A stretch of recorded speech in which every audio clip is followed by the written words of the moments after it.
আমি সৌদিতে যেতে চাই, আপনাদের কাছে কোন কোন ভিসা আছে? ইয়েস, এই প্রশ্নটা সবচেয়ে প্রথমে করা হয়।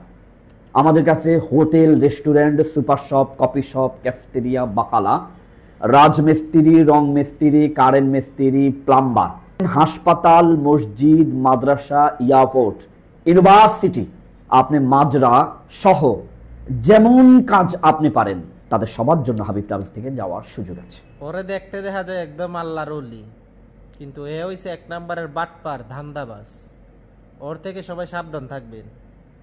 ওই গত কিছু বছর আগেও আপনার নারী কেলেঙ্কারিতে ধরা খাইছিল, পরে অনেক দিন পর্যন্ত জেল পর্যন্ত খাটছে।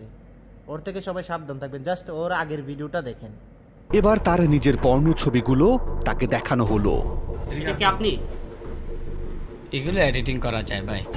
এগুলো প্রযুক্তির কারসাজি বলে দাবি করলেন তিনি। এসব ছবি যে এই কক্ষে বসেই তুলেছেন তার একটা প্রমাণও পাওয়া গেল। সুইস, এই যে বাসার সুইস। এগুলো আমার কারোর সাথে করা না ভাই, এগুলো ছবি আমার ক্যামেরাম্যান করেছে ভাইজান। ক্যামেরাম্যানের সামনে আপনি আমি গোসল করে আসতাম, ও থাকতো বাইরে বাথরুমে। আপনি এতক্ষণ ধরে এত ছবি তুললো, আধা ঘন্টা ধরে তুললো ক্যামেরাম্যান, আপনি জানেনই না। দেশের বাহিরে আসার জন্য আপনারা হয়তো বা অনেকে এরকম অনলাইনে এরকম বিজ্ঞাপন দেখতে পারেন।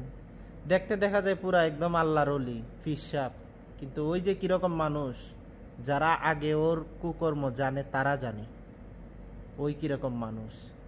যদি আপনার দেশের বাহিরে আসারই হয়, জানাশোনা কারোর মাধ্যমে দেশের বাহিরে আসেন, যেন পরবর্তীতে ওই লোকটাকে ধরতে পারেন। কিন্তু অপরিচিত কারোর মাধ্যমে আসবেন, অনলাইনে এরকম বিজ্ঞাপন বিজ্ঞপ্তি দেখবেন, দেখার পর আসবেন, তাহলে কিন্তু দেশের বাহিরে আসার পর আপনি বিপদে পড়বেন। কারণ আপনার অনলাইনে বিভিন্ন রকমের ভিডিও দেয়, আপনার এইরকম কাজ, সুপার মার্কেটে কাজ, বাকালাতে কাজ, রেস্টুরেন্টে কাজ, আবাসিক হোটেলে কাজ, মাদ্রাসাতে কাজ, এরকম বিভিন্ন রকমের বিজ্ঞাপন দেয়, কাজের বিজ্ঞাপন। এইসব বিজ্ঞাপন কতগুলা সঠিক? এদের কাছে কিভাবে এতগুলা কাজ থাকে একসাথে আপনি বলেন? আপনি যদি দেশের বাহিরে আসারই হয়ে জানাশোনা কারোর মাধ্যমে আসেন।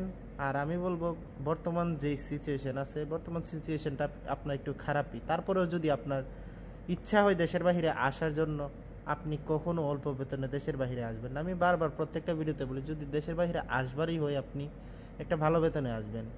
কারণ অল্প বেতনে দেশের বাহিরে আসলে আপনি লাইফে কিচ্ছু করতে পারবেন না। বর্তমান সময় দেশের বাহিরে আসতে লাগে আপনার 3 থেকে 4 লক্ষ 5 লক্ষ টাকা লাগে। কিন্তু বিভিন্ন যেসব অন্যান্য কান্ট্রি আছে, আপনার আমরা বাংলাদেশ বাদ দিয়ে আপনার শ্রীলঙ্কা, নেপাল, পাকিস্তান, ইন্ডিয়া, মিশর, এইসব কান্ট্রি থেকে আপনার সৌদি আরব যারা আসে, তাদের লাগে আপনার 80 থেকে 1 লক্ষ টাকার ভিতরে আসতে পারে। কিন্তু আমাদের বাংলাদেশের মানুষরা এই দেশে আসতে গেলে আপনার 3 থেকে 4 লক্ষ টাকা মিনিমাম লাগে। আপনি 3 থেকে 4 লক্ষ টাকা খরচ করে যদি এই দেশে আসেন, আসার পর 500 রিয়াল আর 800 রিয়াল যদি বেতনে আসেন, কিচ্ছু করতে পারবেন না। আর এই সমস্ত অনলাইনের দালাল থেকে সাবধান থাকবেন, কারণ অনলাইনে ভালো ভালো কাজের বিজ্ঞপ্তি দিবে। তখন ওইসব বিজ্ঞপ্তি দেখে আপনি যাবেন কাজের সন্ধানে বা ভিসার সন্ধানে। তারা বলবে এরকম কাজ আছে, এরকম ভিসা আছে। আসার পর দেখবেন এগুলা কিচ্ছুই না। কাজের কথা যেসব আপনার ফার্স্ট টাইমে বলছিল, যেসব কাজ, যেসব কথা, এইসব কাজের কথা একদম মিল পাবেন না। এই জন্য চেষ্টা করবেন জানাশোনা কারোর মাধ্যমে আসতে।